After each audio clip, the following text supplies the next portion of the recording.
Hey, what's going on, everyone? Manny from Canine PT here, and welcome to this week's episode of Mondays with Manny, episode number 10.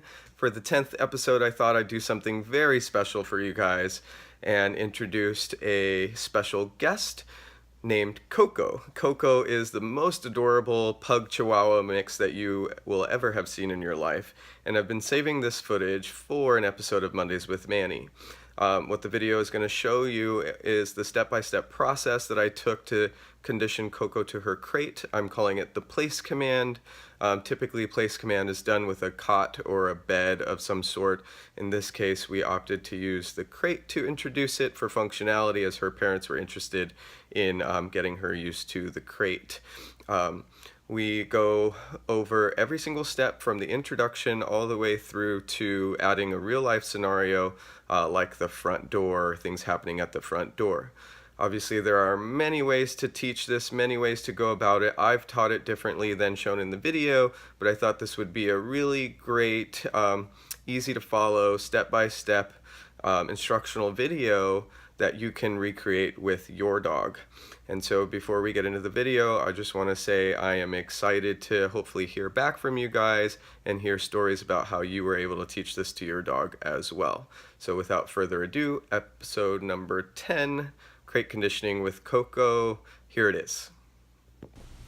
We practiced each of these approximations for a number of sessions, and I tried to save the best of each clip for you in this video. Yes. What I'm doing in this initial clip is giving Coco a reason to value stepping into the crate in the first place by baiting food and into the crate and then pulling her away, letting her get the food afterwards. What this does is build motivation for her to return to the crate in the first place because she saw that I put food in there for her but didn't let her get it initially.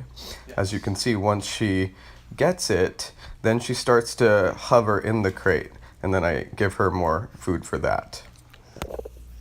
I'm able to progress past the first clip that you saw pretty quickly because Coco came to me already having an understanding of the word yes, meaning a treat is coming.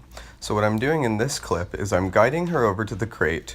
Once she steps in, then I mark that with the word yes, and then I give her food right inside the crate. I begin to introduce the release word free that signals you can move from your position now.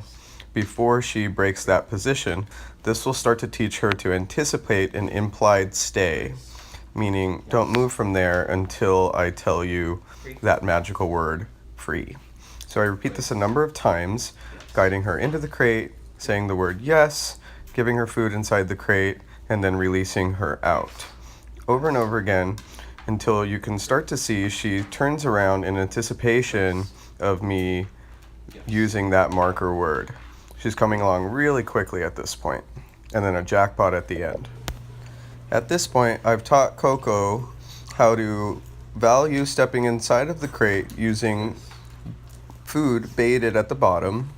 I've also taught her how to step inside the crate without any food baited at the bottom, using help with my body cue.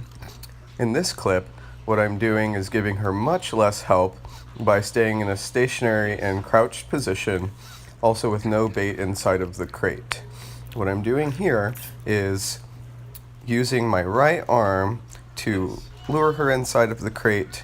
As soon as she steps inside, I mark with a yes, and at this stage, I toss the food away from the crate. What I'm trying to build here is motivation for Coco to run back to the crate to initiate the pattern once more. You can see over and over again, she leaves the crate and then races back inside. A good step for her. At this stage, Coco is pretty comfortable with entering the crate fluidly, leaving the crate and returning to it, and also hovering inside of the crate. This is the ideal time to introduce the name of the command. It's very helpful to wait until this point so she really understands the behavior before we put a label on it. We're also continuing the use of the release word free right there. And we're going to start another repetition. I put her in, I tell her place, I move away, and I say yes at the furthest point, returning to her to give her the reward. This signals to her that the correct behavior is you wait there while I go away from you. There she tried to step out. I just mark that with a no or an and block her a little bit to get her back in. Completing the next successful repetition, marking with a yes while away, returning for food, and then releasing her with free. In this clip, Coco is now ready for cueing to place or commanding to go to place, meaning she's not in the position. We say the word and then move her into position, or ideally she moves there on her own. So when she's outside of the crate, I put her in a stationary position, say place, and then I'm still giving her a little bit of help with my body, but now she hears the word first, then goes into the crate. I'm also moving a lot more fluidly, and I'm not staying as close to the crate. This challenges her a bit. You can see right there, she tries to step out. I mark it with a no or an and then I block her a little bit, returning to completing a successful repetition. Again, I'm saying the word yes at the furthest point, and then returning to her to give her the food. I continue using the word free to release her. This clip is basically the same thing as the one you saw just before, but it's the first time out of all these sessions that I try without holding the leash. The leash is completely on the ground, and she's relying still on my body cues, but I'm giving her much less help at this point. So she really is making most of the decisions here with my guidance. I ask her for a sit, and then I say the word place. She walks into it. I move back much more quickly and further away, saying yes at the furthest point, returning to her to give the reward. And then, as in the clips before, we're still using the word free to teach her that she can move from that position now.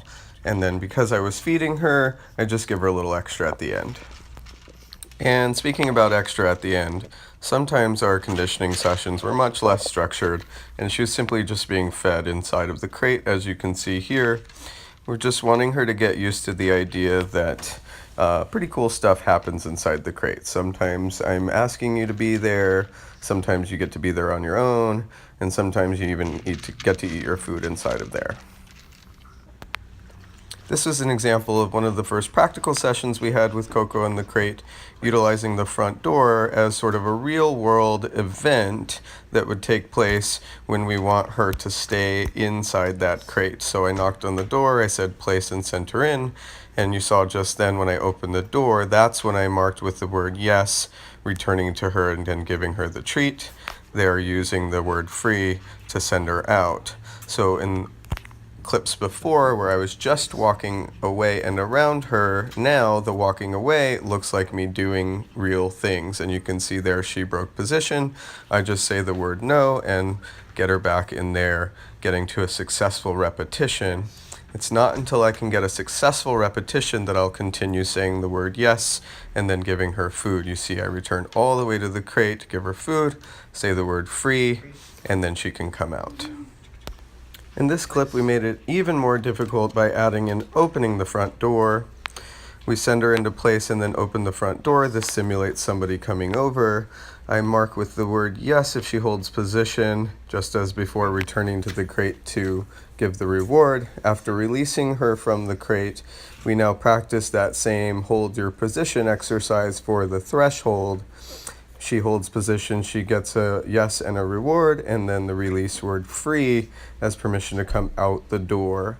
So the impulse control she learned with the place exercise in the crate helped her with understanding how to do it with the front door. This will keep getting harder, more realistic. I'm excited for you guys to go practice. Now go practice. So there you have it, folks. That was Coco's crate conditioning. I like to use the word place, not just for a bed or a cot, but as well as the crate. I sort of use it as a universal place yourself on that thing that I'm pointing at. And it makes it easier for folks to remember to not have separate words. One of my favorite things about teaching this exercise, again, whether or not it's with the crate, is the functionality. The idea that I want you to go to that spot, be there while the world happens around you, do nothing about it, don't come off until I ask you to.